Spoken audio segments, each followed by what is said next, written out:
फिर नींद देखिए। की। जी। राइट। अच्छा, सो सबसे पहले तो let's talk about the syllabus.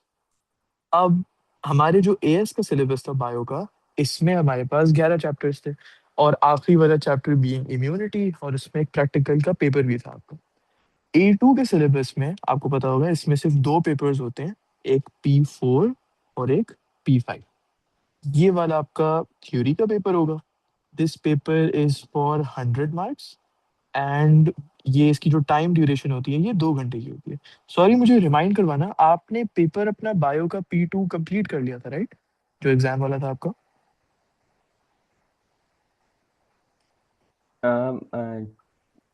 Paper two मतलब थ्योरी वाले जो था। थ्योरी वाला, यस। जी। कंप्लीट कर लिया था, ओके, अल्हम्दुलिल्लाह, गुड। क्योंकि वो टाइम रिस्ट्रिक्टिव पेपर था, मुझे सही याद नहीं आ रहा आपने किया था या नहीं, तो आपने किया था।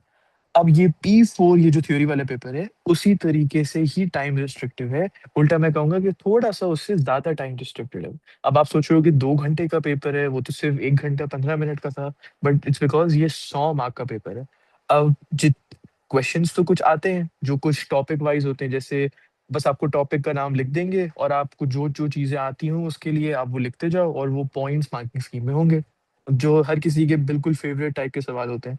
लेकिन ज्यादातर इसमें आते हैं एप्लीकेशन वाले क्वेश्चंस। आपने कोई चीज पढ़ी हुई होगी, और आपको वो एक सिचुएशन प्रेजेंट करके देंगे, और अपनी नॉलेज आप उस सिचुएशन पे अप्लाई करके उस चीज का आंसर दोगे।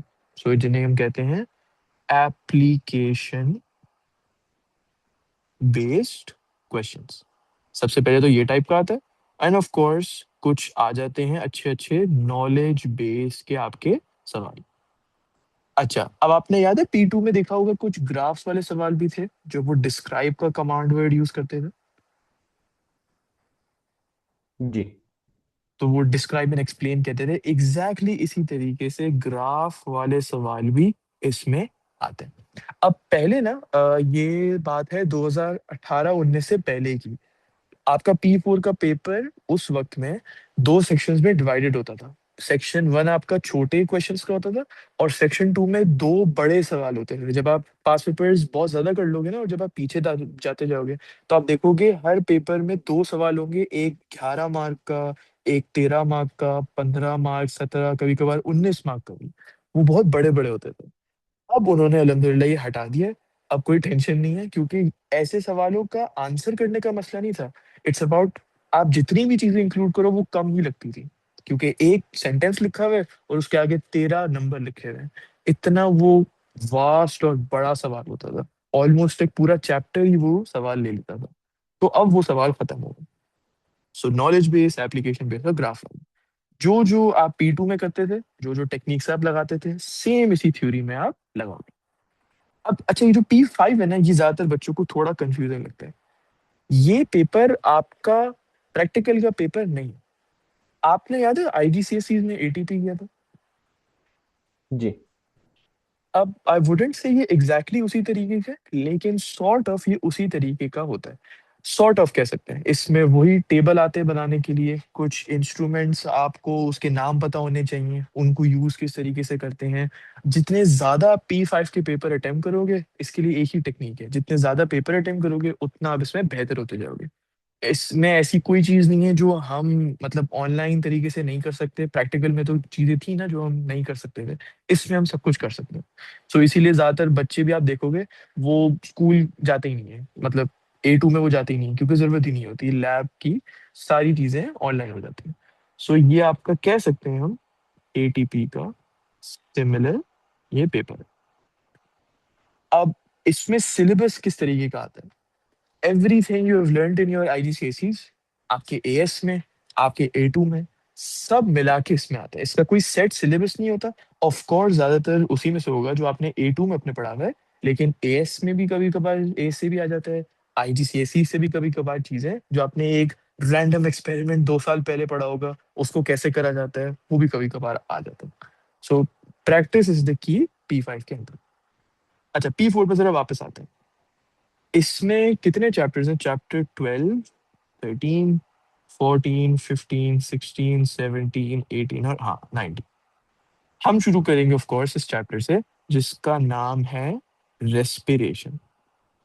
आप इंडेक्स देखना अपनी बुक की, सेम बुक आप फॉलो करना, प्लीज अपनी बुक चेंज मत करना। हाँ, ये बहुत जरूरी चीज है। जो आप बुक यूज कर रहे थे ना ब्लू वाली, बस उसी को लेके चलना, उसमें कोई ऐसा मसला नहीं है, बिल्कुल वो परफेक्ट होगी A2 के लिए भी।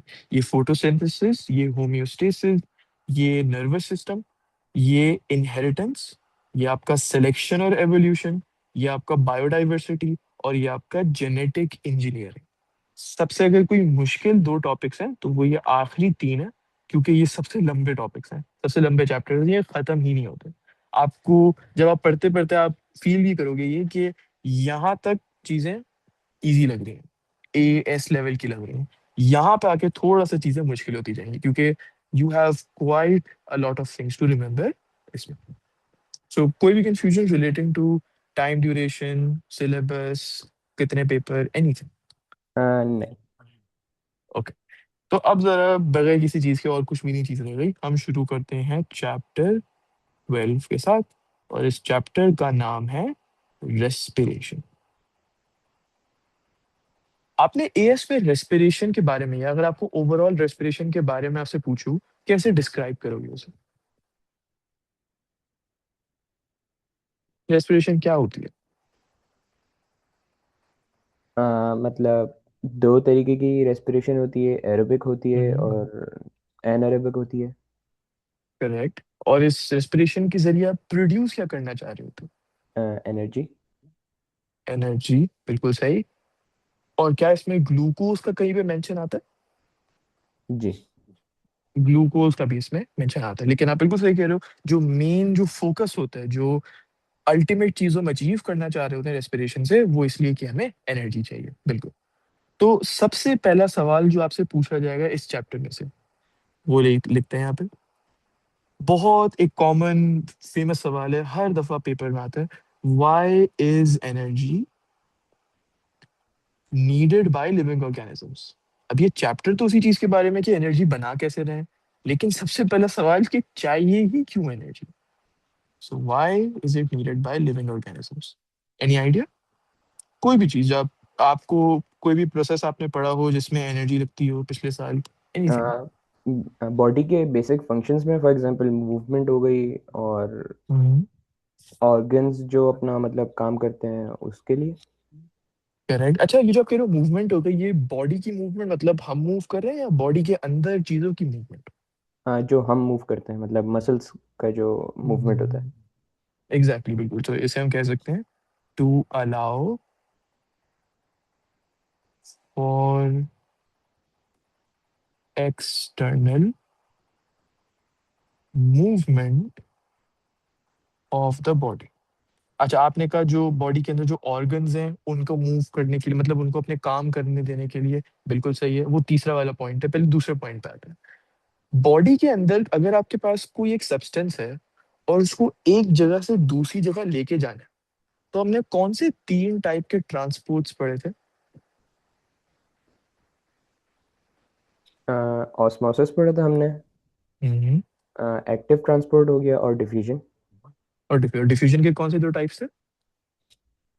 फैसिलिटेटेड डिफ्यूजन और हम्म। Basic diffusion. बिल्कुल बेसिक या सिंपल डिफ्यूजन। इसमें से कौन सा ट्रांसपोर्ट ऐसा था जिसमें एनर्जी लगती थी? फैसिलिटेटेड डिफ्यूजन में। नहीं, फैसिलिटेटेड नहीं। डिफ्यूजन भी तो एक टाइप ऑफ डिफ्यूजन है, नहीं। राइट? उसमें प्रोटीन का इस्तेमाल होता था। एक्टिव हम्म। ट्रांसपोर्ट में एनर्जी रिक्वायर होती है। एग्जैक्टली। एक्टिव ट्रांसपोर्ट और फैसिलिटेटेड दोनों में ट्रांसपोर्ट प्रोटीन यूज होते हैं, सही कह रहे हो, लेकिन सिर्फ एक्टिव ट्रांसपोर्ट में एनर्जी रिक्वायर होती है। क्योंकि think about it like this, facilitated diffusion, it's a type of diffusion, और डिफ्यूजन एक पैसिव प्रोसेस है। हाई टू लो कंसंट्रेशन वो हमेशा जाता है। सो इसमें आप क्या लिखोगे? टू, ये क्या हुआ, हाँ, to allow for the movement. और कोई मसला नहीं है, आप पॉइंटर्स में भी लिख सकते हो अपने एग्जाम के अंदर, कोई ऐसा सच वो नहीं है कि आपने पैराग्राफ में लिखना है, ऐसा कुछ भी नहीं है। तो पॉइंटर्स में भी लिख सकते हो to allow for movement of substances between cells, and आप चाहो तो आप ब्रैकेट्स में भी लिख सकते हो, in fact that's better, active transport. अब जो आपने पॉइंट का, ऑर्गन्स को अपना काम करने देने के लिए, क्या ऑर्गन्स के अंदर मेटाबॉलिक रिएक्शंस हो रहे होते हैं? फॉर एग्जांपल स्टमक हो गया, या लिवर हो गया, या किडनीज हो गए, हो रहे होते हैं। हो रहे होते हैं। सो ऑर्गन्स अपना काम कर रहे हैं, इन अदर वर्ड्स उनके अंदर रिएक्शंस होने देने के लिए हमें एनर्जी चाहिए। उन रिएक्शंस को कहते हैं मेटाबॉलिक रिएक्शंस।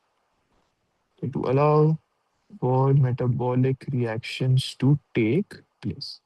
थोड़ा सा ना इस वर्ड को जरा डिटेल में देखते हैं, ये वाला मेटाबॉलिक। बिकॉज मेटाबॉलिक का एक्चुअली में मतलब क्या है? इट रेफर्स टू रिएक्शंस जो कि आपकी बॉडी में होना जरूरी है अगर आपको जिंदा रहना है, मतलब अगर आपको लाइक सरवाइव करना है ना, then you need these reactions to happen, और इन्हें मेटाबॉलिक रिएक्शंस कहते हैं। So these are reactions which are needed for survival. Metabolic reactions की दो टाइप्स होती है, एनाबॉलिक। अब आई नो आपने ये पढ़ा नहीं होगा एएस में, ये शायद पढ़ा होगा, आई डोंट रिमेम्बर, नहीं पढ़ा होगा। तो anabolic, and number two catabolic. अब इसको याद कैसे रखें कि किस में क्या होता है, एनाबॉलिक का मतलब क्या है, कैटाबॉलिक का मतलब क्या है? एक छोटा सा तरीका, यहाँ पे देखो कैटाबॉलिक में कैट का वर्ड यूज हो रहा है। अब एक अजीब सा तरीका है, बट एक कैट छोटी सी होती है, right? It's a small animal. इसलिए आप ऐसे सोच सकते हो कि कैटाबॉलिक रिएक्शन वो रिएक्शन है जिसमें बड़ी चीज को तोड़कर छोटी चीज बनाते हैं। सो it is when a larger reactant breaks down to form a smaller product। बहुत बड़ा सा आपके पास एक रिएक्टेंट है, उसके ऊपर आपने एक कैटाबॉलिक, कैट छोटी होती है, कैटाबॉलिक रिएक्शन किया, तो दो आपके पास छोटी चीजें बन गई, क्योंकि ये बड़ी चीज टूटकर दो छोटी बना ली। एनाबॉलिक इसका उल्टा होगा, तो क्या आप मुझे इसकी डेफिनेशन बता सकते अ, छोटी चीज़ों को जॉइन करके हम एक हैं? बड़ा मॉलिक्यूल या प्रोडक्ट बनाते हैं। Exactly, so it is when smaller reactants join together. जो चीज हम यूज कर रहे हैं उसे रिएक्टेंट कहेंगे, जो बन रही है प्रोडक्ट कहेंगे। So smaller reactants join together to form a larger product. बिल्कुल सही। तो इसको भी लिख देते हैं, smaller reactants join to form larger product। Okay जी, ये है हमारे दो टाइप के मेटाबॉलिक रिएक्शंस। 3 मार्क का हमेशा सवाल आता है, इससे ज्यादा का नहीं आता, कभी कभार दो भी आ जाता है, बट 3 इज द लिमिट। तो 3 पॉइंट्स हमने इसके देख लिए। एक हमारी बॉडी एक्सटर्नली मूव करे, मसल्स कॉन्ट्रैक्ट रिलैक्स करने के लिए, बॉडी के अंदर चीजों को मूव करने देने के लिए एक्टिव ट्रांसपोर्ट, और बॉडी के अंदर मेटाबॉलिक रिएक्शंस कैटाबॉलिक और एनाबॉलिक दोनों होने देने के लिए। अब सवाल नंबर 2, और ये भी एग्जाम में आता है, where does the energy come from? ये जो चीजें हमने लिखी हैं, किसके लिए, इसके लिए, इसके लिए, और ये एनर्जी लगती है, ये एनर्जी आती कहाँ से? क्या आप मुझे बता सकते हो हमारी बॉडी का यूनिवर्सल एनर्जी करेंसी क्या है? आपकी बुक में यही चीज लिखी हुई है। एटीपी। एटीपी, एग्जैक्टली, पिछले साल भी हमने से पढ़ा था। Full form? Adenosine triphosphate. Exactly, adenosine try phosphate. Revise करने के लिए, इसका स्ट्रक्चर क्या था, इसके नाम से ही हमें पता चलता था, रिमेम्बर, एडेनोसिन कोई चीज नहीं थी। एडेनोसिन खुद दो नामों को ज्वाइन करके बनती थी, number one adenine, and then number two ribose sugar, right, the 5 carbon sugar. और ट्राइफॉस्फेट का मतलब होता है तीन फॉस्फेट के ग्रुप्स जो आपस में ज्वाइन होते हैं। सो एडेनिन क्या है? आपका वो नाइट्रोजनस बेस है, ACGT, रिमेंबर डीएनए में, तो उसमें से ए आपका एडेनिन। तो आपका बीच में ये राइबो शुगर आ गया, 5 कार्बन वाला शुगर। यहाँ पे आपकी नाइट्रोजनस बेस आ गई एडेनिन, और यहाँ पे आपके तीन फॉस्फेट ग्रुप्स आ गए, और ये आपका एटीपी का मॉलिक्यूल तैयार हो गया। एटीपी को तोड़कर, हमारी बॉडी में एटीपी है, उसको तोड़कर हम एनर्जी प्रोड्यूस करते हैं, और वही एनर्जी हम इस्तेमाल करते हैं। अब सवाल ये है कि ये जो हम तोड़ रहे हैं, इसका भी तो कोई नाम होगा ना इस प्रोसेस का, एटीपी को तोड़ने का। So ATP chemically breaks down to release energy. Do you remember किस टाइप का रिएक्शन था ये? कंडेंसेशन, हाइड्रोलिसिस, एस्टेरिफिकेशन, क्या था ये?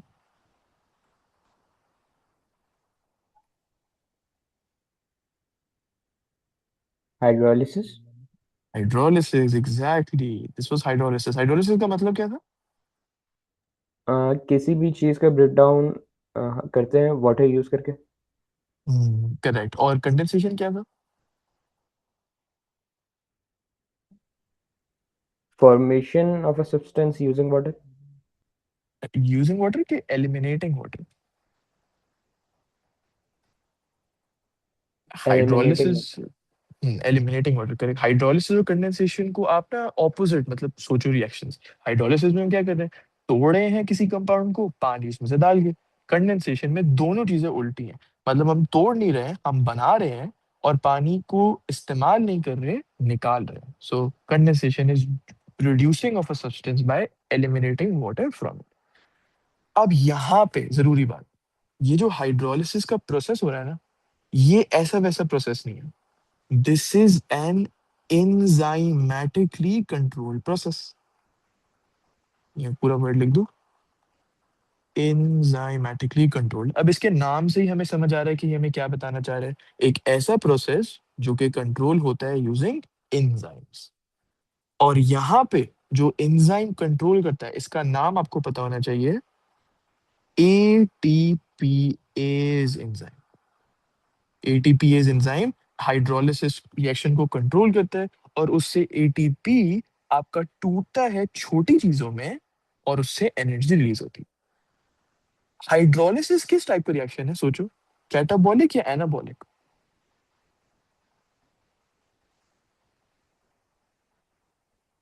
बड़ी चीज छोटी चीज बन रही है।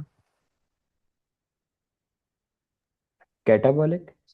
कैटाबॉलिक, बिल्कुल सही। हाइड्रोलिसिस को आप बोल सकते हो कैटाबॉलिक, और कंडेंसेशन कहीं भी आप पढ़ो तो आप उसको बोल सकते हो वो एक एनाबॉलिक रिएक्शन। अच्छा, अब जरा थोड़ा सा देखते हैं कि ये टूटने का प्रोसेस किस तरीके से हो रहा है।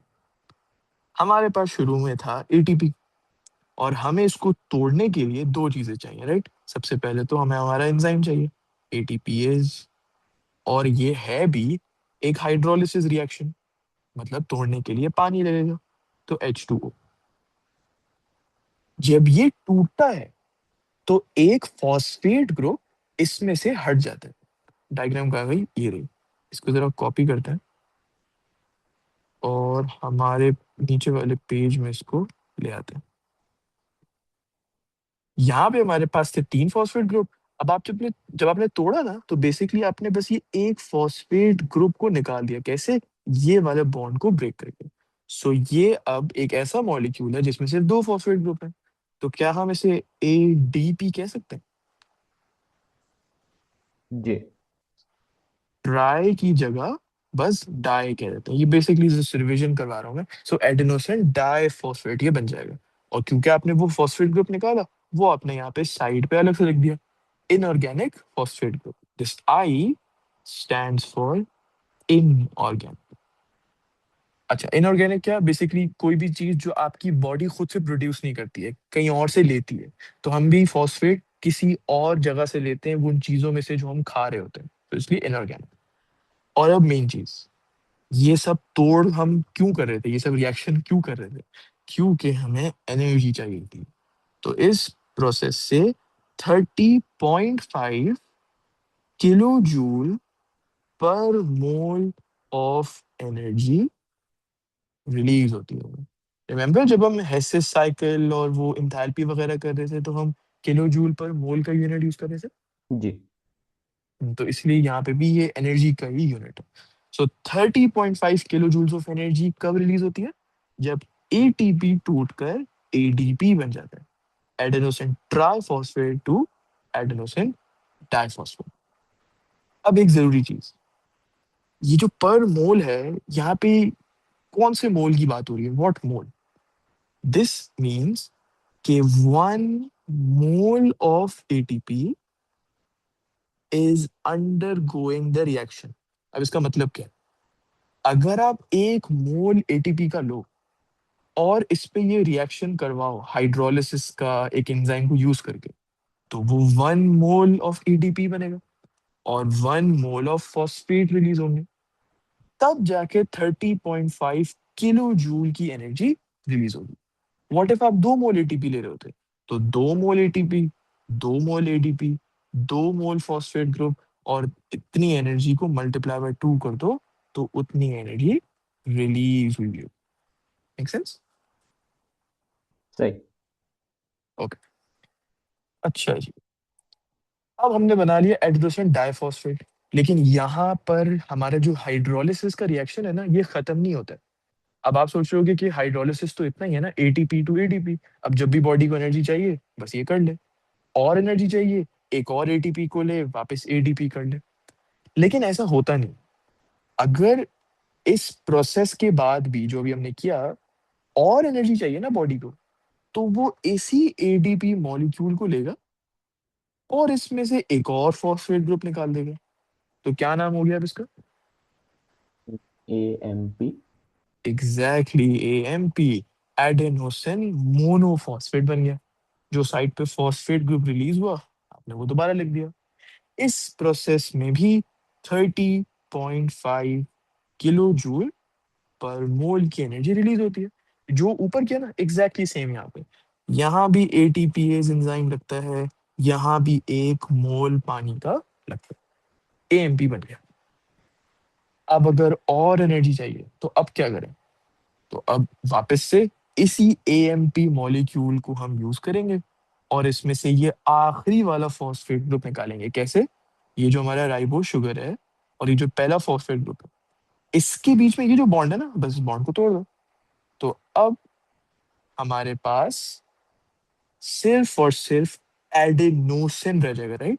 फॉस्फेट तो है ही नहीं, तो यहाँ पे भी कोई वर्ड लगाने का मतलब नहीं है। तो ये दोनों चीजें हट जाती हैं and all you're left with is just adenosine. So adenosine plus वापस से फॉस्फेट ग्रुप। और अब देखना कितनी एनर्जी रिलीज हो रही है। 14.2 किलो जूल पर मोल ऑफ एनर्जी। क्या आपको ये एनर्जी नंबर्स याद रखने की जरूरत है? आप नहीं भी याद रखोगे फिर भी आपको याद हो जाएगा, इतनी बार आप ये पढ़ोगे कि जब आप रिवाइज कर रहे होगे। लेकिन दिस इज नॉट इम्पॉर्टेंट, बस टोटल नंबर अगर याद रख लो तो बेहतर है। वो भी शायद जरूरी नहीं है कि टोटल में एटीपी से शुरू होकर एडेनोसिन तक एक मॉलिक्यूल एटीपी से कितनी एनर्जी निकली?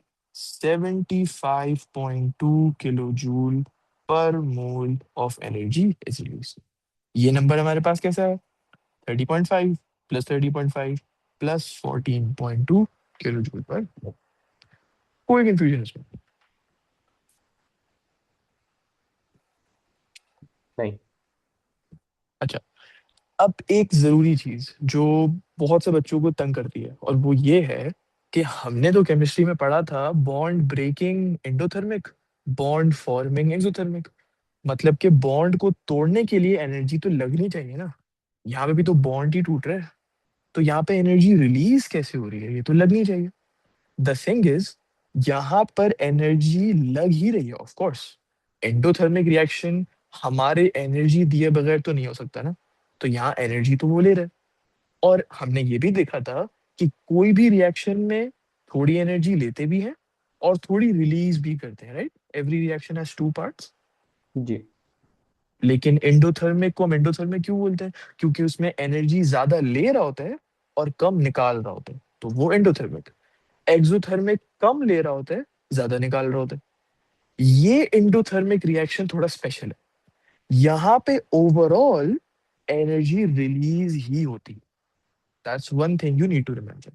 सो समरी इस बात की, दिस, क्या ये एक एंडोथर्मिक रिएक्शन है? बिल्कुल है।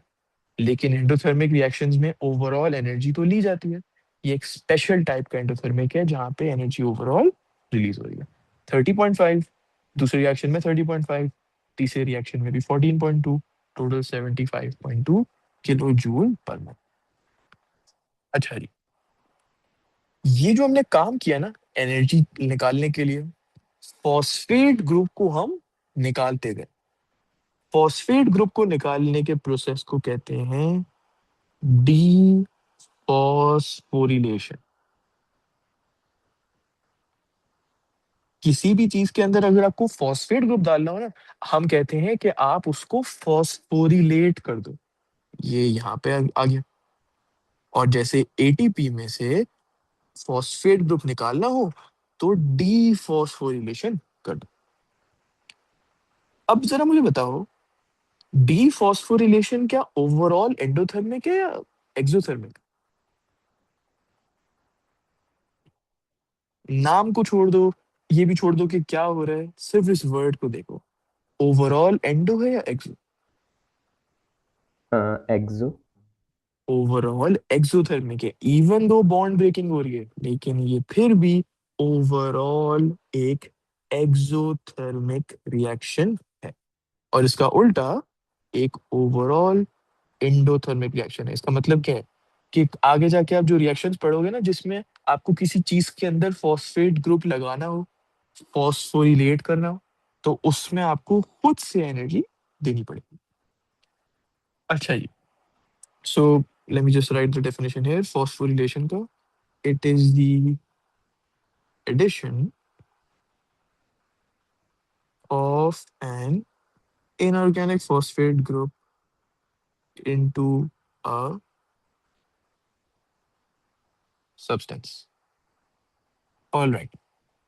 अब आते हैं जो आपने मुझे शुरू में बताया था, बिल्कुल शुरू में, रेस्पिरेशन का जब मैंने मतलब पूछा था कि दो टाइप की रेस्पिरेशन होती है, वो वाली बात पे हमने ये देख लिया बॉडी को एनर्जी क्यों चाहिए।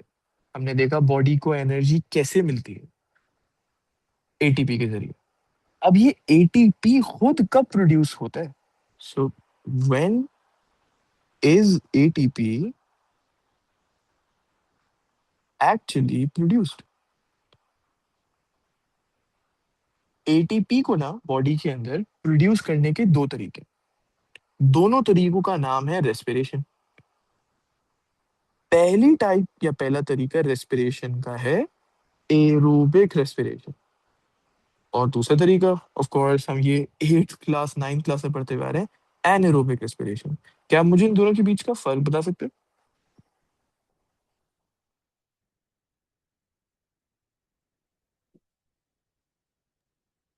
हाँ मतलब जो एरोबिक रेस्पिरेशन होती है उसमें ऑक्सीजन का यूज़ होता है, जो एनाएरोबिक होती है उसमें ऑक्सीजन का मतलब यूज़ नहीं होता। Exactly, oxygen required versus oxygen not required, that's the only difference. बिल्कुल सर। अच्छा, सो एटीपी प्रोड्यूस होती है रेस्पिरेशन के प्रोसेस के जरिए। अब हम एक और जरूरी सवाल करेंगे इससे पहले कि हम एरोबिक रेस्पिरेशन और एनारोबिक पे जाएं। और ये सवाल जितने भी हमने किए हैं ना, उनसे सबसे ज्यादा जरूरी है एग्जाम के लिहाज से। और वो है, व्हाई इज एटीपी, इतनी दफा ये आ चुका है, व्हाई मेरे खुद के एग्जाम में आया था, why is ATP used as an energy storage molecule. अब बॉडी को तो किसी भी वक्त पर एनर्जी चाहिए होती है ना, 24 घंटे में उसको कभी भी जरूरत पड़ सकती है एनर्जी की, अर्जेंट। अब हम ऐसे तो नहीं कर सकते ना कि जब बॉडी को एनर्जी की जरूरत पड़े, अच्छा जी अब शुरू करो रेस्पिरेशन का प्रोसेस, अब एनर्जी निकालो और फिर बॉडी के उस हिस्से को दो। हम हर दफा जब एनर्जी चाहिए हो उसी वक्त रेस्पिरेशन तो नहीं कर सकते ना। हमें एक एनर्जी स्टोरेज की जरूरत पड़ती है कि रेस्पिरेशन चलती रहे, एनर्जी जैसी प्रोड्यूस हो वो स्टोर होती रहे, और जैसे ही बॉडी को जरूरत पड़े हम वो स्टोर में से निकाल के दे दें, उसको प्रोड्यूस करें, सॉरी एनर्जी दे दें ताकि वो अपना काम कर सके। सवाल ये है कि ये जो स्टोरेज मैकेनिज्म है, इसके लिए एटीपी क्यों, कोई और मॉलिक्यूल रैंडम सा ले लेते? तो इसका जवाब ये है कि एटीपी के अंदर ना कुछ स्पेशल फीचर्स हैं जिन्हें हम अडेप्टिव फीचर्स कहते हैं। जैसे फॉर एग्जांपल एक रैंडम सा सवाल मैं आपसे पूछता हूँ, क्या आप पानी के अंदर सरवाइव कर पाओगे ज्यादा टाइम तक? नहीं। ऑफ कोर्स नहीं कर पाओगे, क्योंकि आप पानी के अंदर ब्रीथ नहीं कर सकते। लेकिन फिश तो कर पाती हैं, क्योंकि फिश के पास गिल्स होते हैं विच ब्रीथ थ्रू वाटर। वो फिश की अडेप्टिव फीचर है, वो उसको पानी में रहने के लिए अडेप्टिव बनाती है, वो उसकी जगह है रहने के लिए। अब जरा ऑपोजिट कर दो, आप हवा में रह सकते हो, एयर में, नॉट इन वाटर। फिश हवा में नहीं रह सकती क्योंकि उसके पास लंग्स नहीं है। तो ये आपकी अडेप्टिव फीचर है। तो एटीपी में ऐसी कुछ खासियत है जो कि उसको स्पेशल बनाती है कि अच्छा, इसका काम ही यही है कि ये एनर्जी स्टोरेज के तौर पे इस्तेमाल हो। अब ऐसी वो कौन सी फीचर है, जरा वो देखते हैं। नंबर वन, ये जो भी हमने ऊपर किया ना, एटीपी को हाइड्रोलाइज करना, ये एक बहुत ही क्विक रिएक्शन है और बहुत ही इजी टू डू रिएक्शन है। बहुत आसानी से होता है और बहुत जल्दी होता है।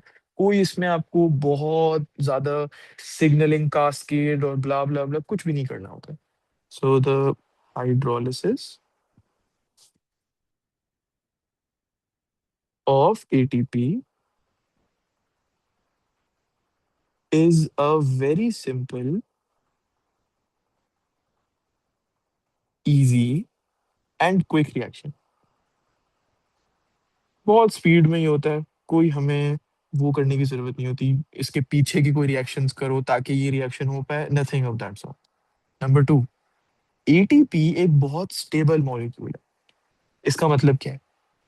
लेट सपोज आपकी बॉडी में, एक एग्जांपल लेते हैं, लेट से आपकी लिवर में थोड़ा सा एटीपी स्टोर हुआ हुआ है और किसी ना किसी वजह से लिवर का पीएच गिर गया। अब अगर कोई दूसरा मॉलिक्यूल होता, वो इस पीएच चेंज की वजह से अफेक्ट होता ना, उसका मॉलिक्यूल का स्ट्रक्चर खराब सा हो जाता, वो फंक्शन नहीं कर पाता। लेकिन एटीपी के साथ ये नहीं होगा, because it is a stable molecule. कोई भी आपसे पूछे स्टेबल का मतलब क्या है, एग्जाम्पल में समझो, तो स्टेबल का मतलब ये है कि it is unaffected by pH changes. Okay जी। नंबर थ्री, ये एटीपी जो है ना, ये पानी में डिसॉल्व कर सकता है। अब इसका फायदा क्या है? लेट सपोज आपके पास एक बहुत बड़ा सेल है, इस सेल के एक हिस्से में एटीपी बना है, आपको इसको यहां तक पहुंचाना है क्योंकि रिएक्शन तो इस सेल के इस हिस्से में हो रहा है और एनर्जी की जरूरत यहाँ है, यहाँ नहीं। अब ये पहुंच ही नहीं पाएगा मॉलिक्यूल, जो कि हमारा एनर्जी स्टोरेज है, अगर वो साइटोप्लाज्म के थ्रू ना जाए, राइट? अगर किसी चीज को सेल के एक हिस्से से दूसरी जगह जाना है, तो क्या उसको साइटोप्लाज्म में डिसॉल्व होके जाना पड़ेगा? जी। साइटोप्लाज्म तो 70% वाटर है। तो अगर कोई मॉलिक्यूल इनसॉल्युबल हो, क्या वो जा सकता है? नहीं। नहीं। इसीलिए हमारे एनर्जी स्टोरेज मॉलिक्यूल में ये फीचर होना बहुत जरूरी है, और है कि वो पानी में डिसॉल्व हो सकता है and it can be easily transported to other parts of the cell. So it is water soluble and can be transported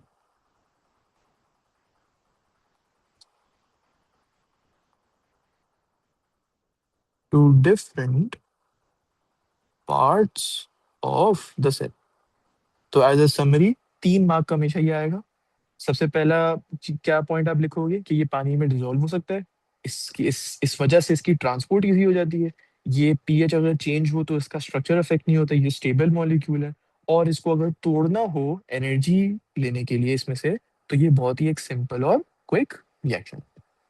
okay, कोई कंफ्यूजन अभी तक? नहीं। Okay.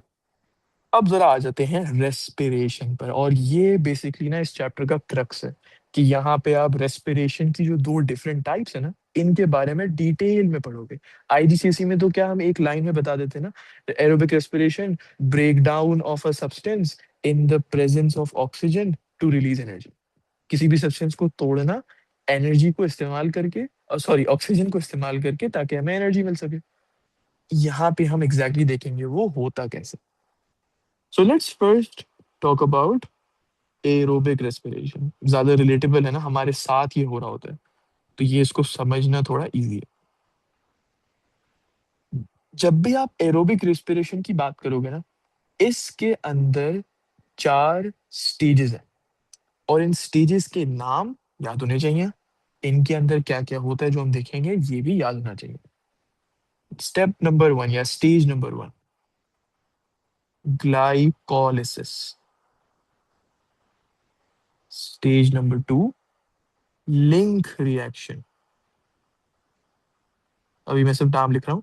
Stage number 3, Krebs cycle. ये आपने बहुत सी रील में भी देखा होगा, मेडिकल स्कूल की क्रेब्स साइकिल, लोग बहुत रो रहे होते हैं। अच्छा, नंबर 4, ऑक्सीडेटिव फॉस्फोरिलेशन।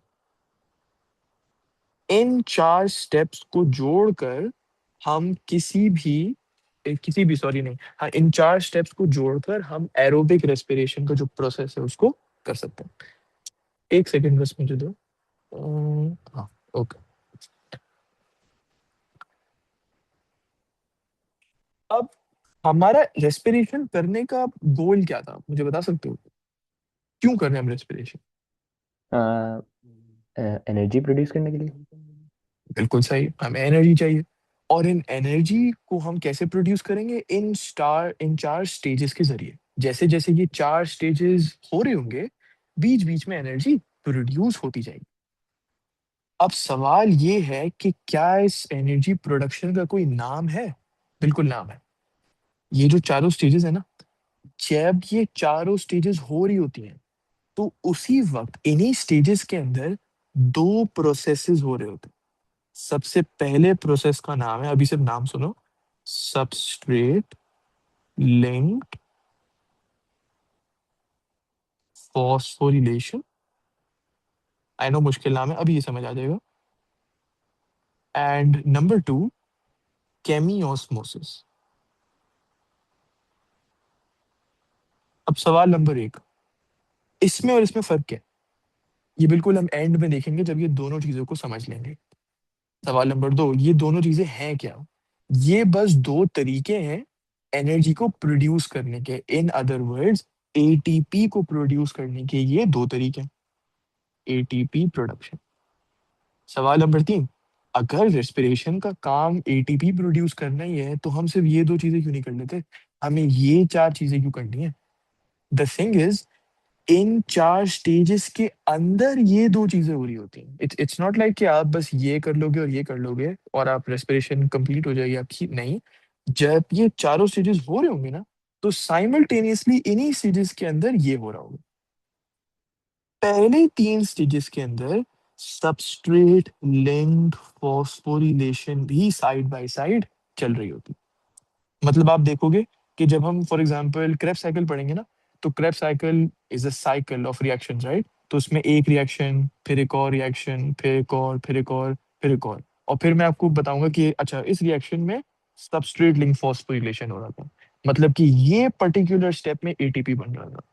तो सोचो कि क्या आप एटीपी प्रोड्यूस कर सकते हो बगैर इन 4 स्टेजेस के? नहीं। नहीं। अगर ये 4 स्टेजेस ना हो तो एटीपी बनेगा ही नहीं। इन 4 स्टेजेस में एटीपी बनाने का कौन सा तरीका है? ये 2 तरीके।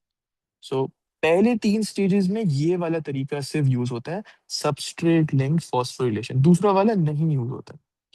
और जो आपका बिल्कुल लास्ट स्टेप है, लास्ट स्टेज है, इसमें ये सेकंड तरीका यूज होता है एटीपी बनाने का। और ऑफ कोर्स पहला वाला उस वक्त यूज नहीं हो रहा होता, केमी ऑस्मोसिस। इसका आप सोच रहे होगे ऑस्मोसिस से कोई ताल्लुक है? बिल्कुल भी नहीं, कंप्लीटली डिफरेंट है ये केमी ऑस्मोसिस कंपेयर टू जो आपने वो ऑस्मोसिस का डेफिनेशन पढ़ी। ओके। अच्छा, एक सेकंड मुझे दो। अच्छा, अब जरा आ जाते हैं स्टेप नंबर 1 पे, ये वाला ग्लाइकोलिसिस का step.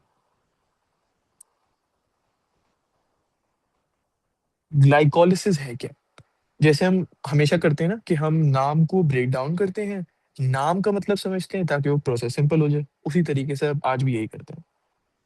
Lysis is a Latin word या Greek, I don't know, for break down. मतलब किसी भी चीज को आपको ब्रेक डाउन करना हो ना, उसके वर्ड में लाइसिस जरूर आएगा।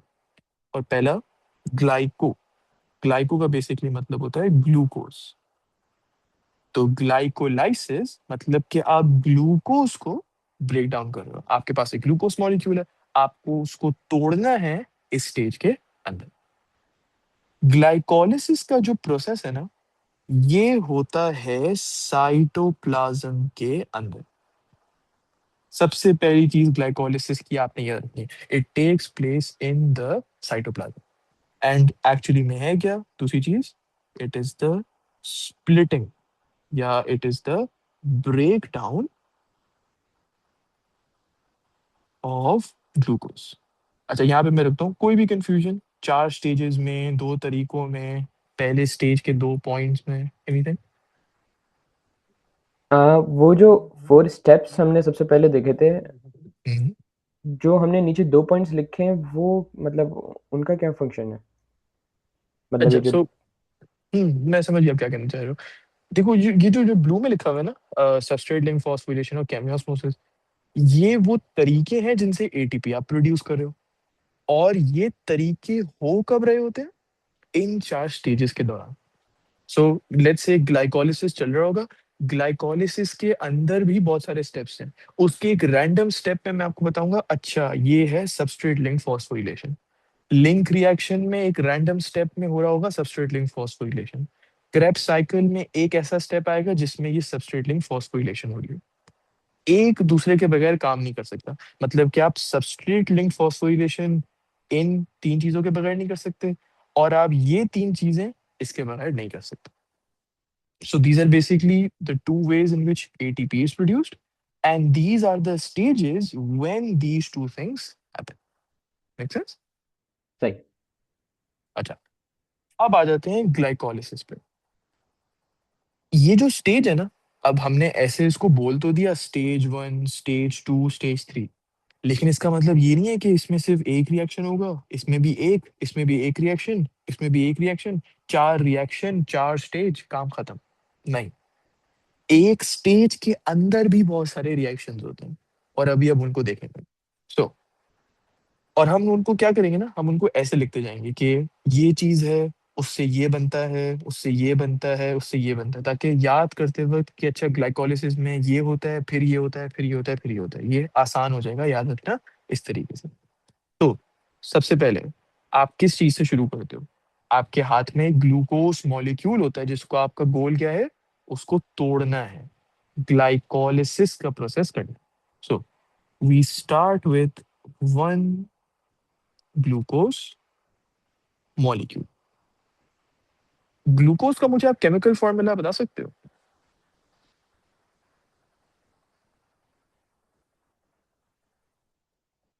C6H12O6। Exactly, C6H12O6। क्या हम कह सकते हैं ये एक 6 कार्बन का कंपाउंड है? जी। कह सकते हैं। तो मैं यहाँ पे 6C लिख देता हूँ हर प्रोडक्ट के आगे ना, हम ये लिख देंगे, ताकि हमें पता चल सके कि इस वक्त नंबर क्या चल रहा है, कितने नंबर के कार्बन एटम्स के साथ हम हर सिचुएशन में डील कर रहे हैं। तो इस वक्त तो हम 6 कार्बन एटम्स के साथ डील कर रहे हैं। स्टेप नंबर 1 इन ग्लाइकोलिसिस होता है कि आप एक ग्लूकोज मॉलिक्यूल, आप एक ग्लूकोज से शुरू कर रहे हो, उससे आप बनाते हो ग्लूकोज 6 फॉस्फेट। अब इससे पहले कि आप कंफ्यूज हो जाओ, बस एक चीज मैं बता दूं, फिर इसको एक्सप्लेन करते हैं। रिमेंबर वो जो ऑर्गेनिक केमिस्ट्री में हमने रूल पढ़े थे, name sorry word plus number, comma, number and then word dash, word and word comma. जी। सेम रूल यहाँ पे, जब वर्ड आया और नंबर आया तो आपने कॉमा लगा दिया, नंबर पहले आया, वर्ड बाद में आया तो आपने डैश लगा दिया।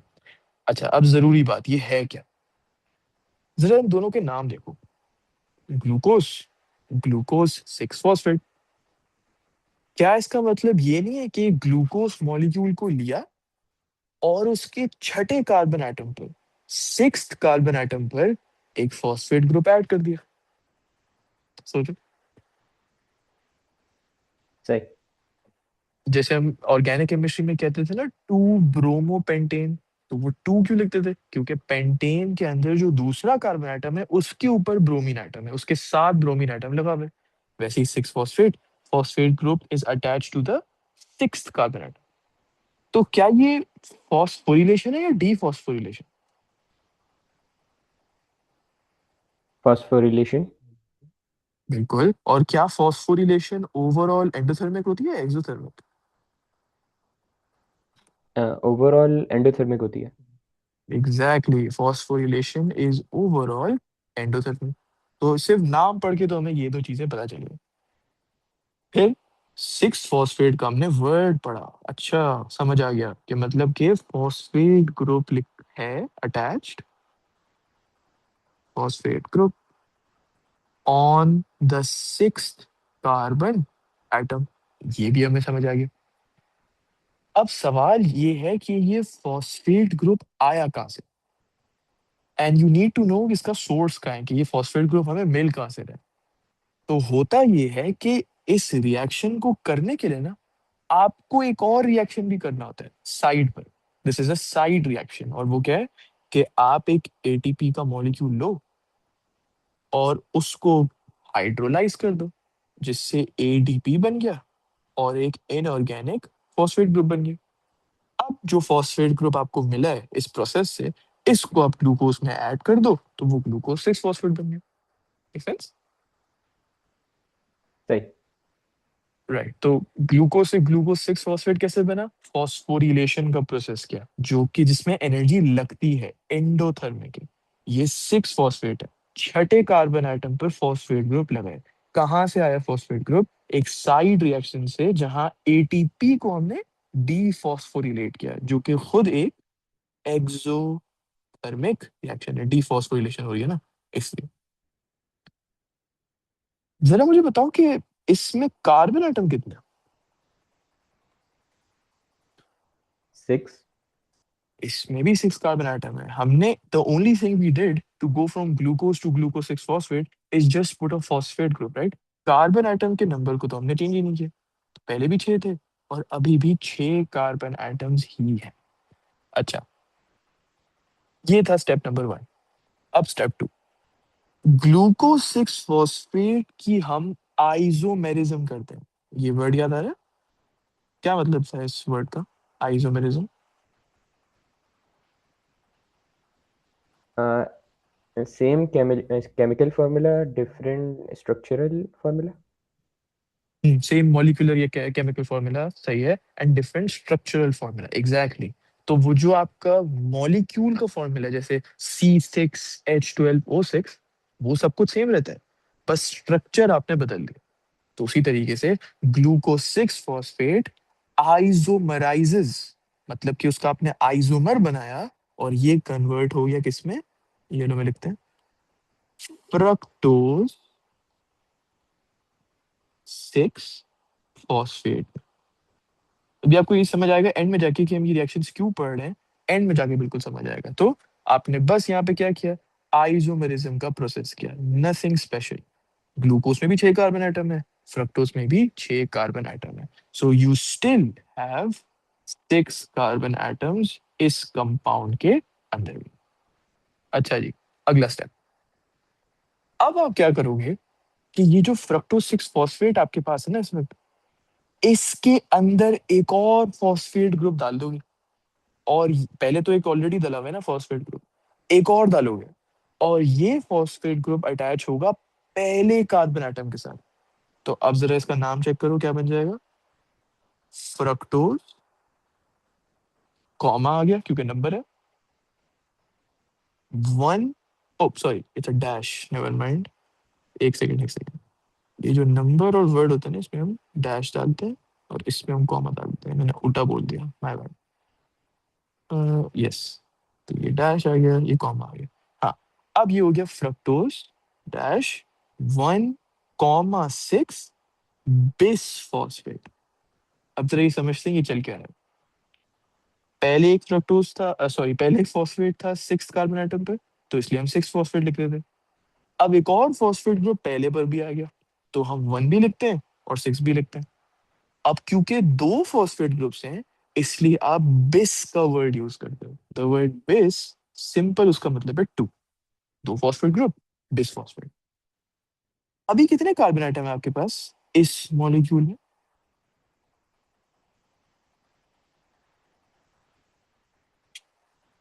6। अभी भी 6 कार्बन एटम है, हम कोई कार्बन एटम अभी तक हमने नहीं बदला तीनों स्टेप्स में, बस सिर्फ फॉस्फेट ग्रुप पहले स्टेप में डाला, दूसरे स्टेप में आइसोमरिज्म किया, तीसरे स्टेप में एक और फॉस्फेट ग्रुप डाल दिया। क्या हम इन इस स्टेप में भी देख सकते हैं दोबारा एंडोथर्मिक फॉस्फोरिलेशन? जी। तो यहाँ पे लिख देते हैं एंडोथर्मिक है, और ये फॉस्फोरिलेशन यहाँ पर हो रही है। अगेन ये फॉस्फेट ग्रुप आया कैसे? क्योंकि एक साइड रिएक्शन हो रहा था, we'll just copy paste this. यहाँ पे भी एक साइड रिएक्शन हुआ, थोड़ी साइज छोटी कर देते हैं। एटीपी मॉलिक्यूल एक, एक मोल, एक ही बात है, वो एक मोल एडीपी बना, एक मोल फॉस्फेट ग्रुप बना। ये क्योंकि डी फॉस्फोरिलेशन है, तो ये एक एक्सोथर्मिक रिएक्शन है। ये 3 स्टेप है। ओके, अब आते हैं हमारे आखिरी 3 स्टेप्स पे, टोटल 6 स्टेप्स हैं। स्टेप नंबर 4, आप क्या करोगे कि अब इस मॉलिक्यूल को ना दो इक्वल हिस्सों में तोड़ दोगे। अब जरा सोचो, 6 कार्बन एटम्स हैं, हर हिस्से में कितने कार्बन एटम्स हैं?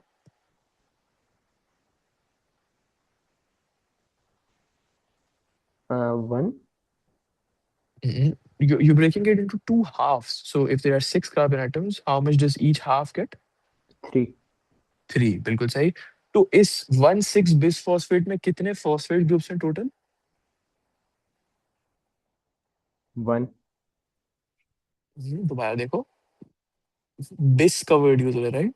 मतलब 2 फॉस्फेट ग्रुप्स नहीं है टोटल।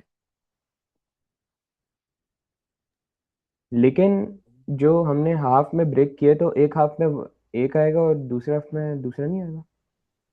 अच्छा, वो हाफ के बाद आप कह रहे हो, मैं कह रहा था इसमें इसमें कितने हैं? तो यू आर राइट, इसमें 2 हैं और हाफ के बाद हर उसमें एक आ जाएगा, बिल्कुल सही। तो अगर टेक्निकली देखें, हर हाफ के पास क्या क्या है? 3 carbon atoms and 1 phosphate group, correct?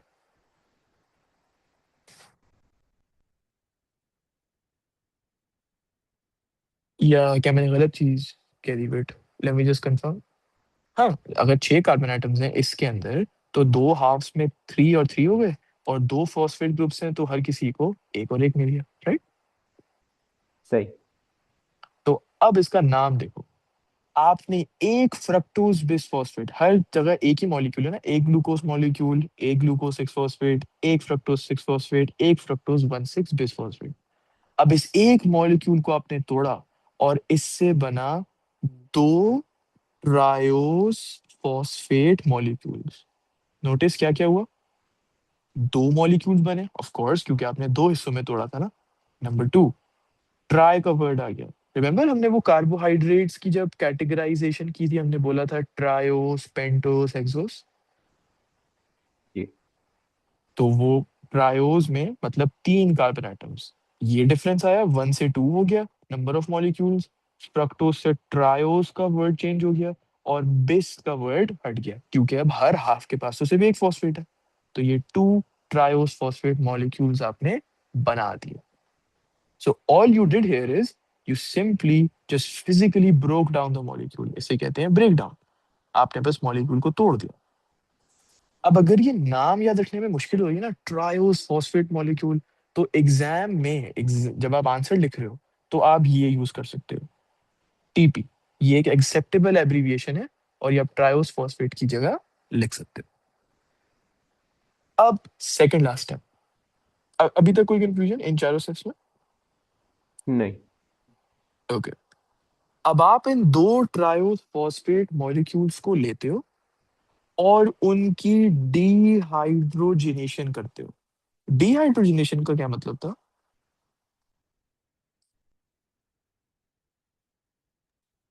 इनमें से हाइड्रोजन निकाल देंगे। Exactly, removal. क्योंकि डी, रिमेंबर डीई का वर्ड था रिमूव, तो रिमूवल ऑफ हाइड्रोजन एटम। जरा सोचो, ये ऑक्सीडेशन था या रिडक्शन?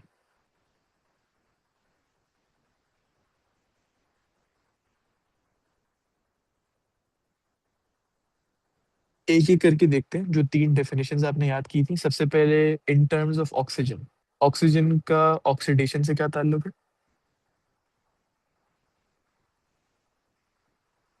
मतलब कि अगर ऑक्सीजन गेन हो रहा हो तो आप क्या कहोगे, ऑक्सीडेशन या रिडक्शन? ऑक्सीडेशन। करेक्ट। और ऑक्सीजन लूज हो रहा हो तो? रिडक्शन। अच्छा, व्हाट अबाउट इलेक्ट्रॉन्स, अगर इलेक्ट्रॉन्स लूज हो रहे हो तो? ऑक्सीडेशन। करेक्ट। ऑयल रिग और गेन हो रहे हो तो? रिडक्शन। बिल्कुल। अब एक तीसरा तरीका भी था, रिमेम्बर, हाइड्रोजन एटम्स के टाइम में। अब आप ऑक्सीजन या इलेक्ट्रॉन की बात नहीं करोगे, हाइड्रोजन की बात करोगे। लॉस ऑफ हाइड्रोजन, ऑक्सीडेशन या रिडक्शन? आपकी आवाज़ एकदम से कट हो गई थी, आप वापस रिपीट कर सकते हैं? ओ, मैं कह रहा था लॉस ऑफ हाइड्रोजन अगर हो तो क्या उसे ऑक्सीडेशन कहते हैं या रिडक्शन? ऑक्सीडेशन। बिल्कुल सही। तो क्या यहाँ पे भी टेक्निकली हम रिमूव ही तो कर रहे हैं ना, हाइड्रोजन लूज ही कर रहे हैं हाइड्रोजन, तो can we call this oxidation? जी। राइट। तो ये ऑक्सीडेशन का प्रोसेस यहाँ पे होता है। अब इससे बनता क्या है, नाम तो हमने लिखा ही नहीं। इससे बनता है दो इंटरमीडिएट कंपाउंड्स। अब ये तो बड़ी अजीब सी चीज है, ये इंटरमीडिएट का मतलब क्या है? बेसिकली केमिस्ट्री या बायोलॉजी में ना, अगर एक रिएक्शन के बहुत सारे स्टेप्स हैं, जैसे कि आपके पास ए था, उसने रिएक्ट किया, बी बनाया, और फौरन से बी ने रिएक्ट किया, सी बनाया, सी ने रिएक्ट किया और डी बनाया। अगर इस रिएक्शन को आप ओवरऑल लिखना चाहो तो क्या ये नहीं हुआ, ए से डी बन गए? जी। ये जो बी और सी है, ये क्या कर रहे थे, ये रिएक्शन के किसी स्टेप में प्रोड्यूस हो रहे थे और फौरन से यूज हो रहे थे। Were they able to make it to the final overall reaction, B and C? नहीं। नहीं, वो प्रोड्यूस हुए, अगले स्टेप में यूज होगा। जैसे ये देखो, बना, यूज हो गया, बना, यूज हो गया। कोई भी सब्सटेंस जो किसी रिएक्शन के एक स्टेप में बनता है और फौरन से अगले स्टेप में यूज हो जाता है, उसे कहते हैं इंटरमीडिएट्स। अब आप सोच रहे होगी तो फिर तो ये सारे इंटरमीडिएट्स हैं, प्रोड्यूस हुए, यूज हुए, प्रोड्यूस हुए, यूज हुए। बिल्कुल, ये सारे इंटरमीडिएट्स हैं। लेकिन इस केस में हम बस इस इंटरमीडिएट, ये वाले इंटरमीडिएट का नाम नहीं लिखते क्योंकि आपकी सिलेबस में नहीं है। So we just simply call it intermediate compounds. लेकिन समझने वाइज टेक्निकली, ये all of these are intermediate compounds, just that we know the names of all of these. तो आपने बनाया दो इंटरमीडिएट कंपाउंड्स, कैसे? हाइड्रोजन एटम निकाल के फ्रॉम एवरी ट्रायोस फॉस्फेट, मतलब एक टीपी में से एक हाइड्रोजन, दूसरे टीपी में से आपने दूसरा हाइड्रोजन निकाल दिया। Make sense? सही। अच्छा, अब ये जो आपने डिहाइड्रोजनेशन की ना, और ये जो तीन इंटरमीडिएट कंपाउंड, दो सॉरी दो इंटरमीडिएट कंपाउंड्स आपने बनाया, this is an example of, ये मैंने हाईलाइट भी कर दिया, जस्ट दिस स्टेप, सारे स्टेप्स नहीं, सिर्फ ये step is an example of substrate linked phosphorylation.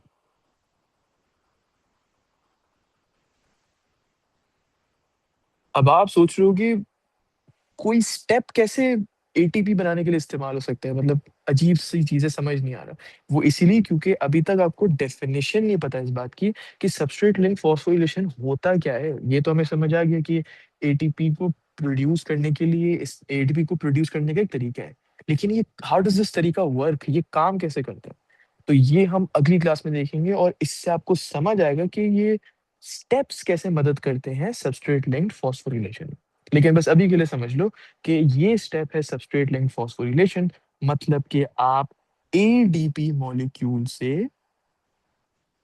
ATP molecule एक बना रहे हो। या चलो और सिंपल कर देते हैं, भूल जाओ, बस आप अभी के लिए, आज के लिए याद रखो कि इस रिएक्शन के जरिए आप एटीपी प्रोड्यूस करो। सिंपल। क्योंकि आपके पास दो ट्रायोस फॉस्फेट थे ना, और दोनों के साथ डिहाइड्रोजनेशन हुई, तो क्या दो एटीपी नहीं बनने चाहिए? सही। दो एटीपी प्रोड्यूस होंगे, that's all you have to remember. So summary ले लेते हैं जरा, बहुत सारी चीजें डिस्कस की हमने इसमें।